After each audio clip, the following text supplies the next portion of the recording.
For a horrific and gruesome event, what happened on Tuesday night in Kenosha has provided a lot of comedy. I can't remember the last time my inbox was so flooded with so many quality memes. You underestimate my power! Don't try it! Ah! Ah!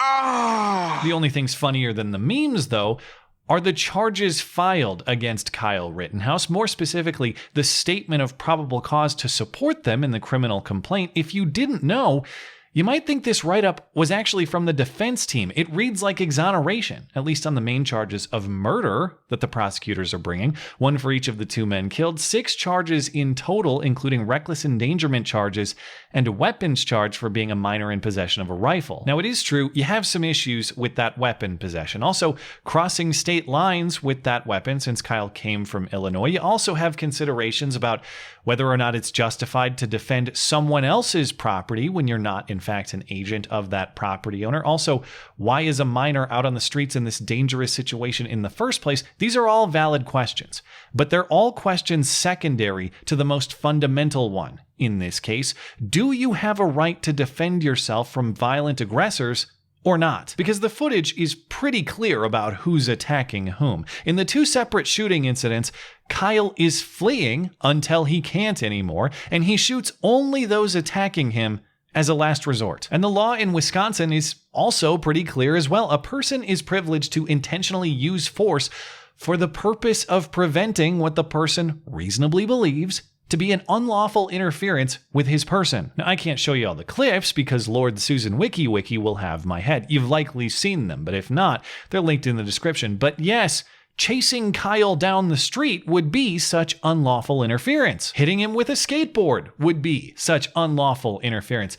Kicking him on the ground would be such unlawful interference. Pointing a handgun at his face would be such unlawful interference. To call this murder in the first degree, as in to kill someone with the unlawful intent to kill, ignores all the available evidence. Why did Kyle run so far away if his intent was to kill unlawfully? Why did Kyle shoot only those who were attacking him with incredible precision and discipline if his intent was to kill unlawfully? Why did Kyle let the third guy off so easily with only a missing biceps if his intent was to kill unlawfully? Why did Kyle waste so much time on community service if his visit to Kenosha was made with the intent to kill unlawfully? The facts demonstrated on video are so contrary to the charges filed.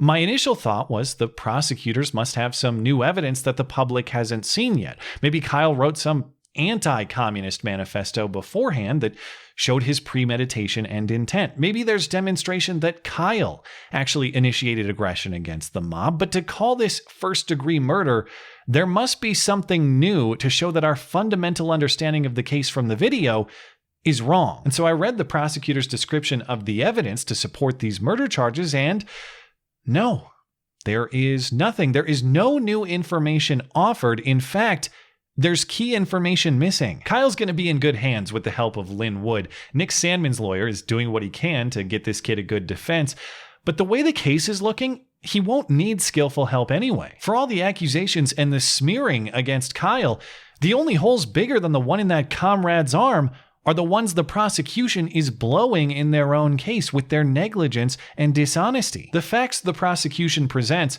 are contradictory with their charges. They don't prove murder, they actually negate it, and they're not even complete with their facts either. The prosecution omits key information that assuredly will be presented by the defense team at trial. Let's start with what they left out. According to the complaint, the incident started when Kyle is chased by Joseph Rosenbaum, the guy in the red shirt who was first shot in the head at the car lot. Joseph chased Kyle and threw an object at Kyle. This was originally speculated to be a Molotov cocktail, but evidence says is some unknown object in a plastic bag. Then the prosecution says, quote, "A loud bang is heard," before Kyle fires on Rosenbaum, killing him. A loud bang was heard. Well, what was that loud bang? Were there fireworks to celebrate that night? Was there some kind of drum solo on the scene? Did an asteroid hit? Actually, the New York Times, of all places, has a great moment-by-moment breakdown of the available footage, and it turns out that the loud bang was in fact a gunshot, not from Kyle, but from one of his pursuers. Now, in fairness, that shot wasn't fired by Rosenbaum, the guy Kyle then shot in response. Rosenbaum was unarmed. But does Kyle know that? All Kyle knows is that a mob is chasing him relentlessly and yelling aggressions at him, and then a gunshot goes off. If you're being mobbed and threatened and potentially shot at, it seems pretty reasonable to think that crime is being imminently committed against you. From there, Kyle calls 911 to report what happened and leaves the scene. He's chased by the mob further until the second shooting scene, and the mob is still yelling threats to beat him. When an aggressor hits Kyle, Kyle trips and falls to the ground.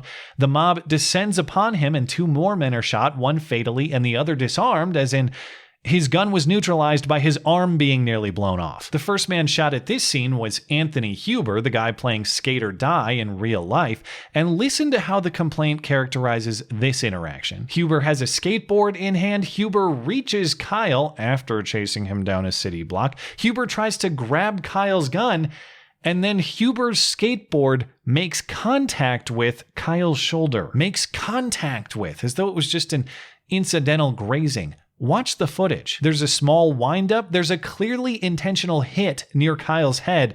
And this happens before Huber is then shot in response. This isn't even Kyle's reasonable belief that crime against him is imminent. The assault had already happened, and additional assault was imminently on its way. Because that's when Gage Grosskreutz advances on Kyle, and Grosskreutz is shot in the arm. All the complaint says is that Grosskreutz was holding a handgun when he was shot after faking a surrender and then moving again in aggression, of course. And that's all. He just had a handgun in his hands. No mention of Grosskreutz pointing his gun at Kyle's face before Kyle responded in kind. It's pretty reasonable to infer criminal intent against you when someone is pointing a gun in your face, but in this case, you don't even have to infer the intent. It's outright stated. In another key fact omitted from the complaint, Gage Grosskreuz's friend Jacob Marshall visited Gage in the hospital, and he says that Gage says his only regret was not killing Kyle and momentarily hesitating to empty an entire mag into him. He says this in a comment on his post saying that his boy can't be stopped. Ironic, considering his boy was stopped cold and probably won't be trying such aggression again anytime soon. So the prosecution just neglects the facts that create not only the totally reasonable inference of the intent to kill or seriously injure, but the outright stated intent to do so, or at least the retroactive regret for not having done so in the moment. Consider the case that Kyle had no reasonable belief that crime was imminently threatened against him as totally dead for the prosecution. And not only that, but consider the reasonable doubt. Consider the case that Kyle had any intent other than the intent to unlawfully kill. Remember, that is the prosecution's task here, per their charges. Prove beyond reasonable doubt that Kyle had intent to unlawfully kill people that night. Except the prosecution spends much of this criminal complaint describing a perfectly plausible alternative intent, that Kyle was simply trying to get away from these people who were repeatedly attacking him. Browse through the complaint and take note of how many times it describes Kyle fleeing and only shooting as a last resort, even though he has no legal duty to flee in Wisconsin. Joseph Rosenbaum chased Kyle, and Kyle ran away. A mob chased Kyle, and Kyle kept running away. After the mob backed off, Kyle keeps moving away. And by the way, if the videos don't convince you, just ask the witnesses, the prosecutors say, in total contradiction with their charges. Richie McGinnis is a Daily Caller reporter who witnessed the events in question, and he says, yeah, Rosenbaum was the initial aggressor against Kyle. Rosenbaum chased, Kyle retreated, a mob joined in the chase,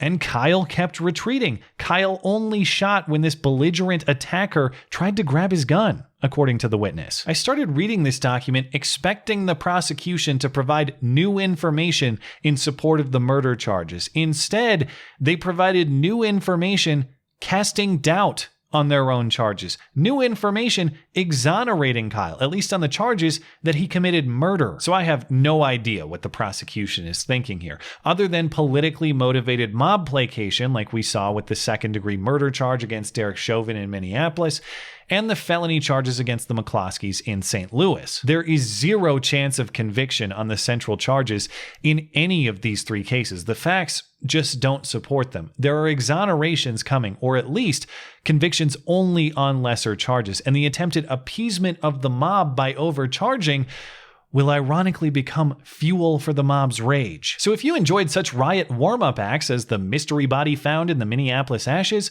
the murder of David Dorn, and the broken jaw of an elderly Kenosha business owner, get ready for the main event and the encore. If you thought this round's memes were distasteful, I guarantee there are plenty of sour and spicy flavors we haven't even tasted yet, so prepare accordingly. Thanks as always for listening and for supporting this channel. Always appreciate that thoughtful discussion down below, and especially over on Twitter, that is at ML Christiansen. You're always welcome to coming out and chat in my live streams. Those are linked down in the description. Looking forward to it. Goodbye.